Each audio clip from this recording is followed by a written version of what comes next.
जिठानी जी, आपको 8,000 की साड़ी खरीदने के सपने नहीं देखने चाहिए।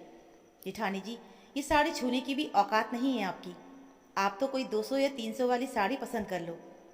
ये शब्द मैंने पूरी दुकान के सामने हंसते हुए कहे थे।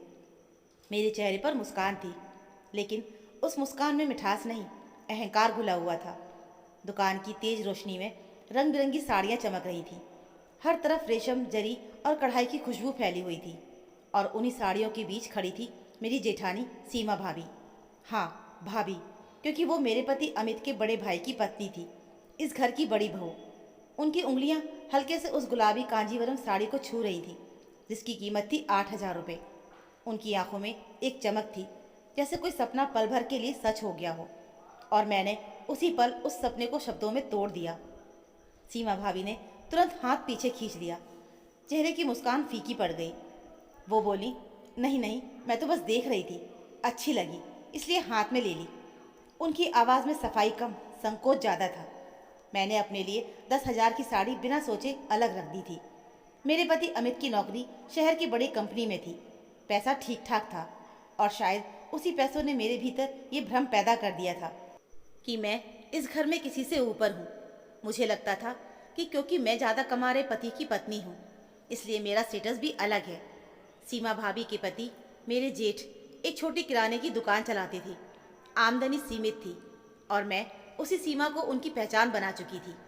दुकान में अचानक सन्नाटा छा गया कि तभी पीछे से अमित की आवाज़ आई, प्रियंका, ये क्या तरीका है बात करने का? मैंने हल्के अंदाज में कहा, अरे मजाक था। अमित ने सीधा मेरी आंखों में देखा।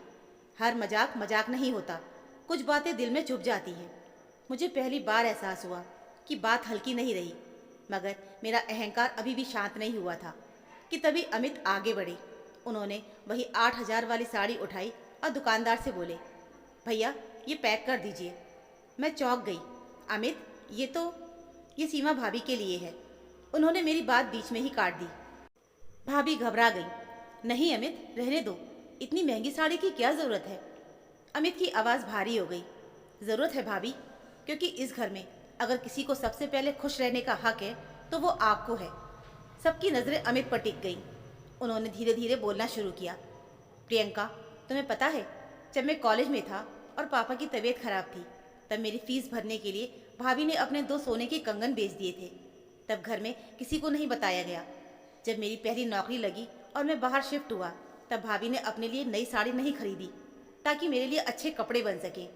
आज मैं जो कुछ भी हूँ उसमें भैया की मेहनत है और भाभी की कुर्बानी। मेरे कान सुन पड़ गए। मुझे ये सब कभी बताया नहीं गया था। मैंने कभी जानने की कोशिश भी नहीं की। मैं हमेशा सोचती रही कि अमित की सफलता सिर्फ उनकी मेहनत का नतीजा है, मगर उस मेहनत के पीछे किसी और के सपनों की राख थी जो मैंने कभी नहीं देखी थी। सीमा भाभी की आंखों में आंसू थे, मगर वो अब भी मुस्कुरा रही थी, वही शांत संयमी मुस्कान। घर लौटते समय कार में सन्नाटा था। मैं खिड़की के बाहर देखती रही, लेकिन असल में मैं अपने भीतर झांक रही थी।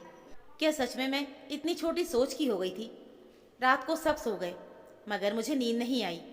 मेरे कानों में बार बार वही शब्द गूंज रहे थे, औकात नहीं है आपकी। मैं उठकर चुपचाप भाभी के कमरे के पास गई। दरवाज़ा आधा खुला हुआ था। वो साड़ी अपने सामने रखे बैठी थी, जैसे कोई बच्चा नए खिलौने को निहारता है। उनके चेहरे पर खुशी थी, मगर आंखों में कहीं ना कहीं चोट की हल्की सी परत अब भी थी। मैंने दरवाज़ा खटखटाया। भाभी, उन्होंने मुस्कुराकर कहा, आओ प्रियंका। मैं उनके पास बैठ गई। कुछ पल मैं चुप रही, फिर धीरे से उनका हाथ पकड़ लिया। भाभी, मुझसे बहुत बड़ी गलती हो गई। मैंने जो कहा वो मुझे नहीं कहना चाहिए था। मुझे अपने पैसों का घमंड हो गया था। मैं भूल गई थी कि इस घर की नींव आपने संभाली है।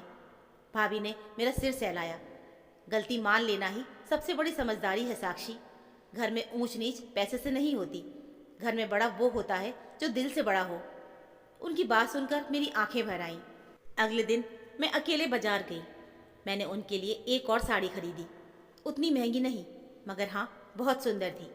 जब मैंने उन्हें दी तो वो बोली, इसकी क्या ज़रूरत थी? मैंने मुस्कुराकर कहा, ज़रूरत नहीं थी भाभी, मन था। इस बार कोई तुलना नहीं, बस प्यार है। वो पहली बार थी जब मैंने उन्हें सच में अपनी जेठानी मानी, अपने परिवार का स्तंभ माना। समय बीतता गया, घर का माहौल पहले जैसा हो गया, मगर उस दिन की घटना ने मुझे अंदर से बदल दिया था। अब जब भी मैं कुछ भी खरीदती हूँ तो पहले सोचती हूँ, क्या मेरे शब्द उतने ही कीमती हैं जितनी मेरी चीज़ें? क्योंकि साड़ियाँ अलमारी में टंग जाती हैं, पर शब्द दिल में टंग जाते हैं। और उस दिन मेरी जेठानी ने मुझे सिखा दिया था कि इंसान की औकात उसकी जेब से नहीं, उसके व्यवहार से पहचानी जाती है।